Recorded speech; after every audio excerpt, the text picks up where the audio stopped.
ನಾವೇನ್ರ ಸ್ವಲ್ಪ ಹೆಚ್ಚು ಕಡಿಮೆ ಆದ ಕೂಡಲೇ ದೇವ್ರ ಹತ್ರ ಹೋಗ್ತೀವಿ ನಾವು. ಒಬ್ಬ ಈ ಕಂಪನಿ ಇರ್ತಾವಲ್ಲ ಊರಾಗ, ಅವ ಬರೇ ಚುಟ್ಟ ಸೇದೋದು, ರೊಕ್ಕ ಕೊಟ್ಟಲ್ಲ, ಮಂದಿ ಸೇದಿ ಒಗದಿದ್ದು, ಅವು ಯಾವೂ ಸಿಗ್ಲಿಲ್ಲ. ಒಂದ್ ದಿವ್ಸ ಅಲ್ಲೇ ಅವ ಏನ್ ಮಾಡ್ತಾನ, ಏನು ಕೆಲಸ ಇರ್ಲಿಲ್ಲ, ಬೊಗಸಿರ್ಲಿಲ್ಲ, ಬಸ್ ಸ್ಟ್ಯಾಂಡಿಗೆ ಕುಂದಿರ್ತಿದ್ದ. ಊರ್ ಮುಂದ ಮಾರುತಿ ಗುಡಿ ಇತ್ತು, ಎಲ್ಲರೂ ಹೋಗ್ತಿದ್ರ ಅಲ್ಲಿಗೆ. ಇವ ಏನಂದ, ಏನು ಹೋಗ್ತಾವ ಇವ್ ಗುಡಿಗೆ, ಎಷ್ಟು ಜನ ಹೋಗ್ತಾವ, ಏನು ಕೊಟ್ಟ ನೀವ ಅಂತ ಕುಂದಿರ್ತಿದ್ದ. ಒಂದ್ ದಿವ್ಸ ಯಾರೂ ರೊಕ್ಕ ಕೊಡ್ಲಿಲ್ಲ, ಕೈಯಾಗ ಪಾಕೆಟ್ನಾಗ ರೊಕ್ಕ ಇರ್ಲಿಲ್ಲ. ದೇವ್ರಿಗಂದ, ನೋಡಪ್ಪ ಇಷ್ಟು ಮಂದಿ ನಡ್ಕೊಂತಾರ, ಬಹಳ ಮಂದಿ ನಿನ್ನ ಗುಡಿಗೆ ಬರ್ತಾರ, ನೀ ಖರೆ ಸತ್ತುಳ್ಳವಾದ್ರೆ ಒಂದು 100 ರೂಪಾಯಿ ಸಿಗ್ಬೇಕು ನೋಡು ನನಗೆ ಇವತ್ತು. ಬಂದು ಹೋಗಿ ನಮಸ್ಕಾರ ಮಾಡದ. ನಮಸ್ಕಾರ ಮಾಡಿ ದೇವ್ರಿಗೆ ಹೇಳ್ದ, ಈಗ ನೋಡು,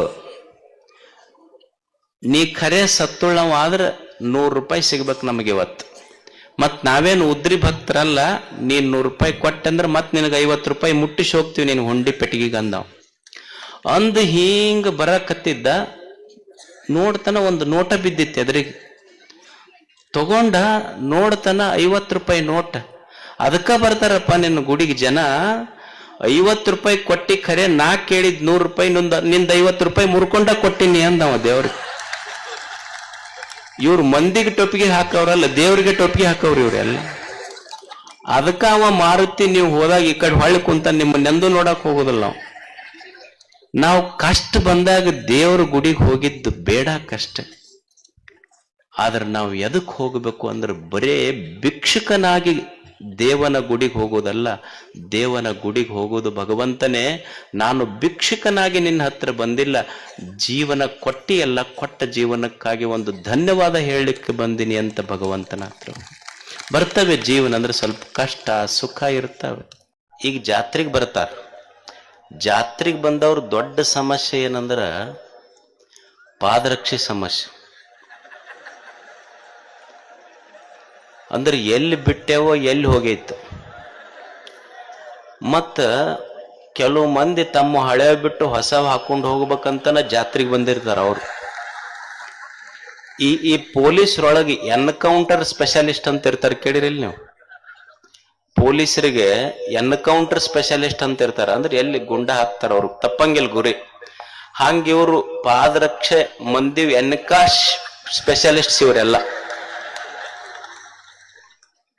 ಇದು ಎಲ್ಲಾ ಜಾತ್ರೆಗೂ ಸಮಸ್ಯೆ. ಬಂದು ಭಕ್ತರಿಗೆ ಆ ದೇವ್ರ ಗದ್ಗಿ ಧ್ಯಾನದಕ್ಕಿಂತ ಪಾದರಕ್ಷೆ ಧ್ಯಾನನ ಬಾಳ ಆಗ್ತೈತಿ. ಪಾಪ ಹೊಸವರ ಹಾಕೊಂಡು ಬಂದಿರ್ತಾರ, ದರ್ಶನರ ಆಗ್ಬೇಕು, ಬಿಟ್ಟು ಹೋದ್ರೆ ಅವರ ಉಳಿದಿಲ್ಲ. ಎಷ್ಟೋ ಮಂದಿ ಸ್ವಾಮಿಗಳು ಬಯಸ್ಕೊಂಡಾರ ಅದರ ಸಲುವಾಗಿ. ಆದ್ರೆ ಚಿಮ್ಮಡಕ್ ಹೋದಾಗ ಅಲ್ಲಿ ಹಿರಿಯರು ನನಗೊಂದು ಬಹಳ ವಿಶೇಷ ಹೇಳಿದ್ರು. ಅವರು ಅಜ್ಜರ ನಮ್ಮೂರಾಗೂ ಜಾತ್ರೆ ನಡೀತೈತಿ, ಜಾತ್ರೆಗೆ ಕಿಚಡಿ ಜಾತ್ರೆಗೆ ಸುತ್ತ 1-1.5 ಲಕ್ಷ. 1 ನಿಮಿಷ ಕೂಡ್ರಿ.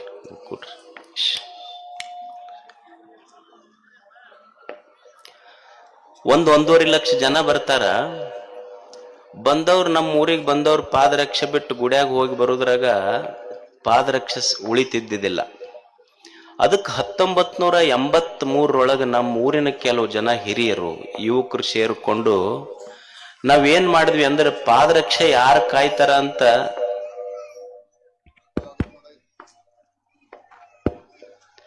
ಪಾದರಕ್ಷೆ ಯಾಕೋ ಆಗ್ತಾ ಇದೆ.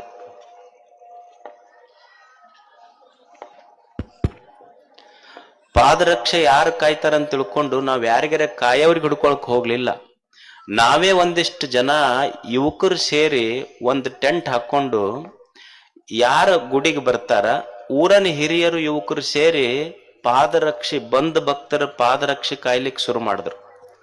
1983 ಇದನ್ನ ಶುರು ಮಾಡಿದಾಗ 25 ಪೈಸೆ ಒಂದ್ ಜೊತೆ ಕೊಟ್ರು ಅಂದ್ರೆ 25 ಪೈಸೆ ಕೊಡ್ಬೇಕು ಅವ್ರಿಗೆ.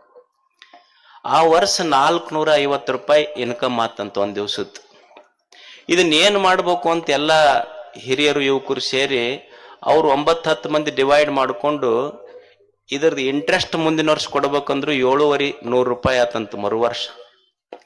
ಹಿಂಗ ವರ್ಷ ಬಂದಿದ್ದು 83ರಿಂದ ಇಲ್ಲಿವರೆಗೆ ಬೇರೆ ದುಡ್ಡಲ್ಲ, ಬಂದು ಮಂದಿ ಪಾದರಕ್ಷೆ ಊರಾಗ ಕಾಯ್ದ ದುಡ್ಡು 1,90,00,000 ಮಾಡ್ಯಾರ ಅವ್ರು. ಚಿಮ್ಮಡದ ಭಕ್ತರು. ಅದ್ರಾಗ 30 ಲಕ್ಷ ರೂಪಾಯಿ ಊರಿಗೊಂದು ಮಹಾದ್ವಾರ ಕಟ್ಸ್ಯಾರ, ಇನ್ನೊಂದ್ 2-3 ಕಟ್ಟಡ ಕಟ್ಸ್ಯಾರ ಅಂತ. ಈಗ ಇನ್ನೂ 1,25-30 ಲಕ್ಷ ರೂಪಾಯಿ ಉಳ್ದೈತಿ. ಊರಿಗೊಂದು ಕಲ್ಯಾಣ ಮಂಟಪ ಮಾಡಬೇಕು ಅನ್ನುವ ಸಂಕಲ್ಪ ಅಲ್ಲಿ ಹಿರಿಯರ್ದು. ಯಾವುದು? ಪಾದರಕ್ಷಕಾಯ್ದು. ಒಂದು ಚಪ್ಪಾಳೆ ತಟ್ರಿ ಅವ್ರಿಗೆ.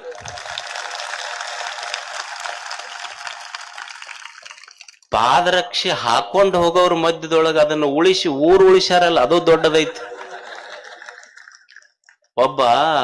ಒಬ್ಬ ಸಂತ ಬರಿತಾನ, ಇದು ಒಂದು ಭಕ್ತರ ಪಾದರಕ್ಷ ಕಾಯುವುದು ಐತಲ್ಲ, ಇದು ಒಂದು ಯೋಗ. ಇದು ಒಬ್ಬ ಸಂತ ಬರಿತಾನ, ಕೇಚಿತ್ ಜ್ಞಾನಾವಲಂಬಿನ ಕೇಚಿತ್ ಕರ್ಮಾವಲಂಬಿನ. ಭಗವಂತನೇ ಕೆಲವು ಜನ ಜ್ಞಾನದಿಂದ ನಿನ್ನ ಹತ್ತಿರಕ್ಕೆ ಬಂದರು, ಭಗವಂತನೇ ಕೆಲವು ಜನ ಕರ್ಮ ಯೋಗದಿಂದ ನಿನ್ನ ಹತ್ತಿರಕ್ಕೆ ಬಂದರು, ಕೆಲವು ಜನ ಶಿವಯೋಗದಿಂದ ನಿನ್ನ ಹತ್ತಿರಕ್ಕೆ ಬಂದರು. ನಾವು ಜ್ಞಾನ ಯೋಗನೂ ಮಾಡಲಿಲ್ಲ, ಕರ್ಮಯೋಗನೂ ಮಾಡಲಿಲ್ಲ, ನಿನ್ನ ಹತ್ತಿರ ಬರ್ಬೇಕಂತ ಶಿವಯೋಗನೂ ಮಾಡಲಿಲ್ಲ. ಆದ್ರೆ ನಿನ್ನ ಹತ್ತಿರ ಬರುವ ಜನರ ಪಾದರಕ್ಷ ಕಾಯುವ ಸೇವಾಯೋಗ ಮಾಡದವರು ಅಂತ ಚಿಮ್ಮಡದ ಜನ. ವಯಂತು ಹರಿದಾಸಾನಾಂ ಪಾದರಕ್ಷಾವಲಂಬಿನ. ಕಟ್ಟಬೇಕು ಊರೊಂದು ಇಂಥದ್ದು. ನೋಡಿ ಎಷ್ಟು ನನಗೆ ಬಹಳ ಇನ್ಸ್ಪಿರೇಷನ್ ಅನ್ನಿಸ್ತು, ಸ್ಫೂರ್ತಿ ಅನ್ನಿಸ್ತು ನನಗೆ ವೈಯಕ್ತಿಕವಾಗಿ. ಹಳ್ಳಿಗಳಲ್ಲಿ ಇಂಥ ಒಂದು ಸಣ್ಣ ಸಣ್ಣ ನೋಡಿ, ಒಂದು ಸಣ್ಣ ಐಡಿಯಾ. ನಾವು ಜಗತ್ತು ದುಡ್ಡ ಜಗತ್ತಾಳೋದಿಲ್ಲ, ಅಧಿಕಾರ ಜಗತ್ತಾಳೋದಿಲ್ಲ. Ideas rule the world. ವಿಚಾರಗಳ ಜಗತ್ತನ್ನು ಆಳ್ತವೆ ಅನ್ನೋದಕ್ಕೆ ಇದೊಂದು ಸಣ್ಣ ಐಡಿಯಾ ಇದೆ. ಅದಕ್ಕೆ ಅಂಥ ಹಳ್ಳಿಗಳಿಗೆ ನೋಡ್ರಿ, ನಾವೆಲ್ಲ ಕೇಳ್ತಿರ್ತೀವಿ ಗುಡಿ ಎದಕ್ಕೆ ಹೆಂಗ್ ಕಟ್ಟಕತ್ತಾರ. ಇತ್ತಿತ್ಲಾಗ ಹಳ್ಳ್ಯಾಗಂತೂ ಆ ಗುಡಿ ಕಟ್ಟದ್ರ ಕೇಳಿದ್ರ ಗುಡಿಯಾಗಿನ ದೇವ್ರನ್ನ ಈ ಊರ ಬಿಟ್ಟು ಹೋಗ್ಕೇನಂತ ಹಂಗ ಕಟ್ಟಕತ್ತಾರ. ಗೊತ್ತೈತಿಲ್ಲ ನಿಮ್ಗೆ ಹೆಂಗ್ ಕಟ್ತಾರ? ಹರಾಜ್ ಮಾಡ್ತಾರ. ಏನು ನಾವ್ ಹೇಳೋದ್ ಬೇಡ, ನಿಮ್ಗೆ ಗೊತ್ತಾಕೈತದ. ಮಾಹಿರದಿರದ್ರಾಗ ಏನೇನೋ ಹರಾಜ್ ಮಾಡಿ ಬಂದ ದುಡ್ಡಿನೊಳಗೆ ಏನ್ ಹರಾಜ್ ಮಾಡ್ತಾರ ಅನ್ನೋದು ನಿಮ್ಗೆ ಗೊತ್ತೈತಿ. ನನ್ನ ಬಾಯಿ ಬಿಡಿಸಿ ನಾಳೆ ಯೂಟ್ಯೂಬ್ನಾಗ ಅದನ್ನ ಪೇಸ್ಟು ಕಟ್ಟು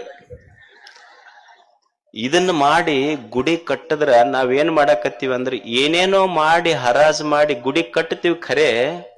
ಆದ್ರೆ ಏನಾಗೈತಿ ಅಂದ್ರ ಗುಡ್ಯಾಗ ಕಲ್ಲಿನ ದೇವರು ಕೂಡಿಸಿ ಊರಾಗಿನ ಚಲೋ ಚಲೋ ಹುಡುಗರು ದೇವರೆಲ್ಲ ಹಾಳಾಗಕತ್ತಾವ.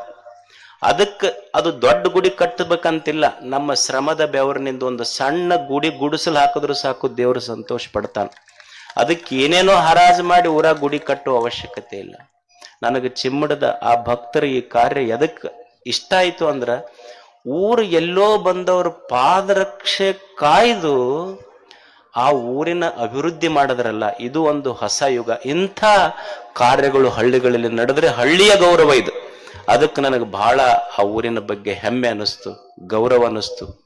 ಮತ್ತೆ ಆ ಪಾದರಕ್ಷೆ ಸೇವಾ ಮಾಡಾಕ ಅವ್ರಷ್ಟೇ ಅಲ್ಲ, ಅಲ್ಲಿ ಎಲ್ಲ ಹಿರಿಯರು, ಯುವಕರು, ಅಧಿಕಾರಿಗಳು ಸಹಿತ ಸೇರಿ ಅವತ್ತಿನ ದಿನ ಪಾದರಕ್ಷೆ ಕಾಯುವ ಒಂದು ಕೆಲಸ. ಇಂಥ ಸತ್ಸಂಪ್ರದಾಯಗಳು ಹಳ್ಳಿಗಳಲ್ಲಿ ಬರಬೇಕು ಅಂತ ಅವರು ಊರಿನ ಪರವಾಗಿ ಒಬ್ಬರು ಹಿರಿಯರು ಬಂದಿದ್ದಾರೆ. ಆ ಹಿರಿಯರಿಗೆ ಪರಮ ಪೂಜ್ಯ ಉಪ್ಪಿನಬೆಟಗೇರಿಯ ಶ್ರೀಗಳು ಗೌರವ ಸಲ್ಲಿಸಬೇಕು, ಅವರಿಗೆ ಆಶೀರ್ವದಿಸಬೇಕು ಅಂತ ಕೇಳ್ತಾರೆ.